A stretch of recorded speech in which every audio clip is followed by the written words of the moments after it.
The Tower of London during the medieval period and Tudor era developed a reputation as a bloody place of execution.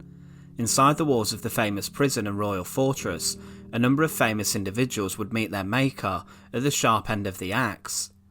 One thing to consider though is the fact that there weren't actually a huge amount of people executed inside the Tower of London. Only those with very special permission or of royal birth were executed inside the walls of the tower, with the vast majority of executions taking place outside the tower at Tower Hill. Tower Hill is a short walk away, and there were many more executions that took place there and were performed in front of a baying public. Beheadings and hangings, drawings and quarterings would take place at Tower Hill, but who exactly was executed inside the walls of the Tower of London? Join us today as we look at this, and remember to support our channel. Please make sure to subscribe. The Tower of London today as an establishment remains a royal fortress or castle, and contrary to popular belief, there wasn't a huge amount of executions that took place within its walls. As mentioned earlier, it was only extremely high-class people who had the privilege of dying inside the tower's walls, away from the eyes of the public. Before the 20th century, there had only been 7 executions that took place within the Tower of London during the Tudor period, with these taking place specifically on Tower Green. Tower Green is an open space found next to the Chapel Royal of St Peter ad Vincula.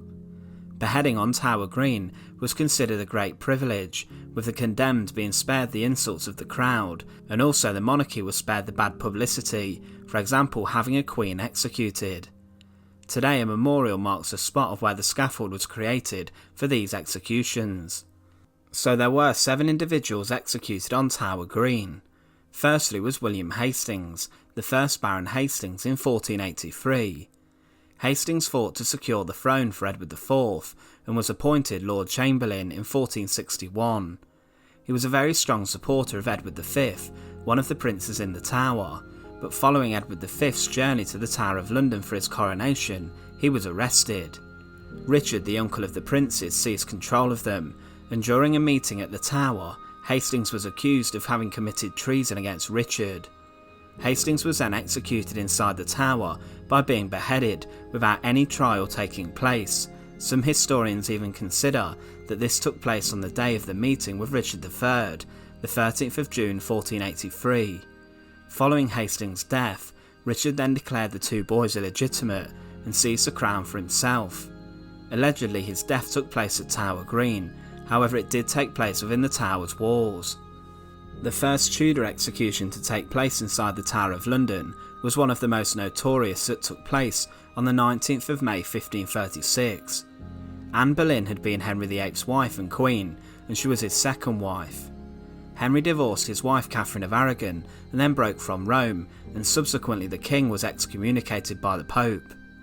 One of Henry's biggest flaws was the fact that he had a very bad wandering eye, and after his marriage to Anne, the king's attention switched to another lady, Jane Seymour.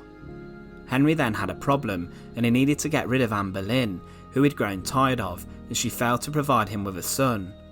Because of this, false charges of treason, adultery and even incest with her brother were levelled against Anne, and Anne was taken a prisoner inside the Tower of London. She was then found guilty of these charges and was imprisoned inside the royal apartments before her execution. Henry, her former husband, granted Anne some clemency in the fact that he summoned an expert swordsman from France who was tasked with executing the Queen, so the job would be performed quicker. It would still be terrifying. The reports of Anne's execution state how the executioner raised his sharp and heavy sword aloft, grasping it with both hands, and swung it in a circling motion around his head once or twice to gain momentum. He then brought it down and swiftly struck off Anne's head very quickly, and allegedly after death, her lips and eyes were moving. Next was Margaret Parr, whose execution took place in May 1541. She was a Countess of Salisbury and was the last direct descendant of the Plantagenet line, being related to Edward III. This made her a real threat to the Tudor dynasty, however she was rather respected. She made the mistake of siding with Catherine of Aragon against Henry VIII, and he declared her a traitor. She was then arrested and held inside the Tower of London for 2 years, and during this time was treated poorly and neglected. She wasn't given a trial, and she was a small, fair, ill and elderly lady, being in her late 60s. Margaret Parr was a proud noble, but her execution was performed with very little dignity. 2 years after her initial imprisonment, she was dragged to Tower Green, her head placed on the block, but she refused and struggled as she believed she had committed no crime. The executioner was rather inexperienced and made a complete mess, with the first blow from the axe missing her neck and hitting her shoulder. At this point, allegedly, she then leapt from the block and was being chased around the Tower of London by the executioner and his axe. It allegedly took a number of attempts with the axe to behead Margaret, and although inside the tower's walls there was a crowd of around 150 witnesses to watch the ordeal. On the 13th of February 1542, Catherine Howard, another wife and queen of King Henry VIII, met her end inside the tower. Catherine was a young and pretty noble inside Henry's court and was a cousin of Anne Boleyn. Henry quickly became besotted with Catherine and he showered her in gifts and affections. Previously, Catherine during her life had led a rather neglected life in the household of her grandmother, and during this time and her time at court she had taken a number of lovers. After her marriage to the king, who was now old and repulsive, she had an affair with Thomas Culpeper, which was discovered. There were more lovers that were found out as well. As Catherine Howard was taken prisoner to the Tower of London, she passed under the heads of her ex-lovers, with them being impaled on a spike on London Bridge.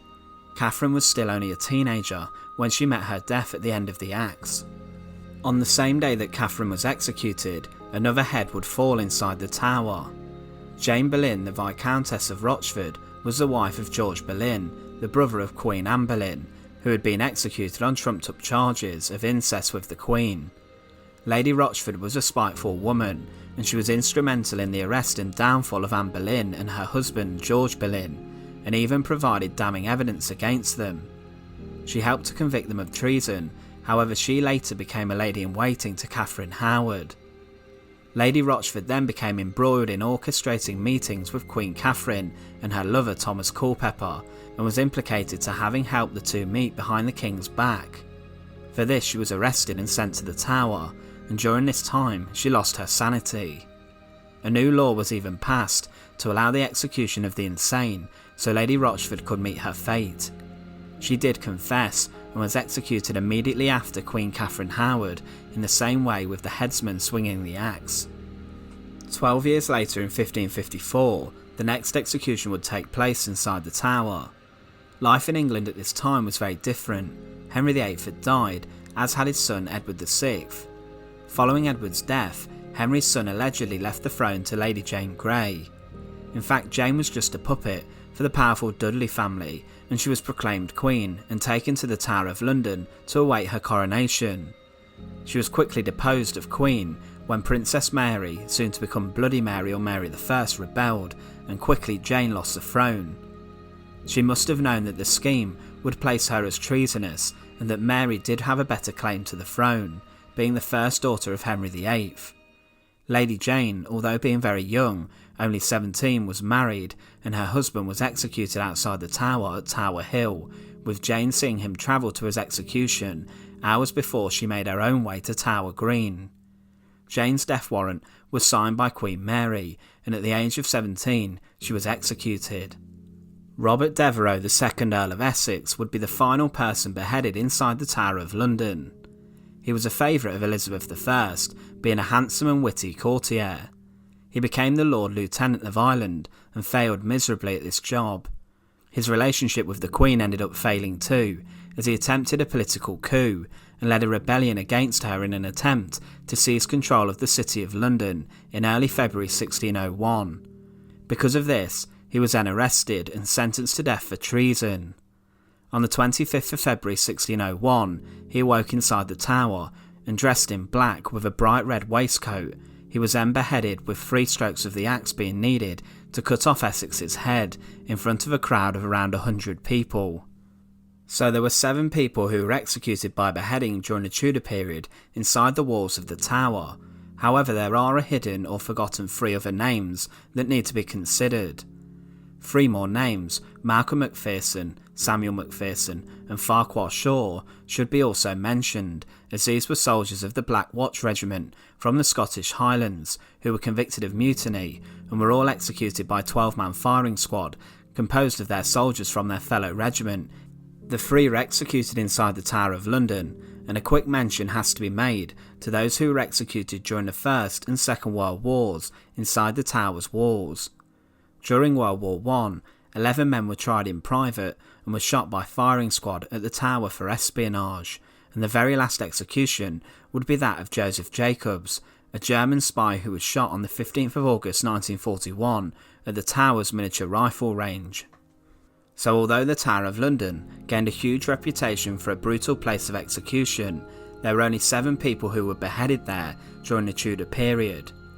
What has most probably enhanced its reputation is the fact that it was a site of much torture that took place using devices such as the manacles, the rack and the scavenger's daughter. The thing to consider is the fact that these executions inside the tower by axe or sword were specifically granted to have taken place there, with a number of the condemned being linked to royalty or being of very noble birth. For the lower classes, they weren't spared the privilege of execution behind closed doors, with many being burned at Smithfield, hanged at Tyburn, or meeting a grisly end upon Tower Hill, a stone's throw from the tower's doors. Once again, thanks for watching. To support our channel, please make sure to subscribe, and once again, thank you so much for watching.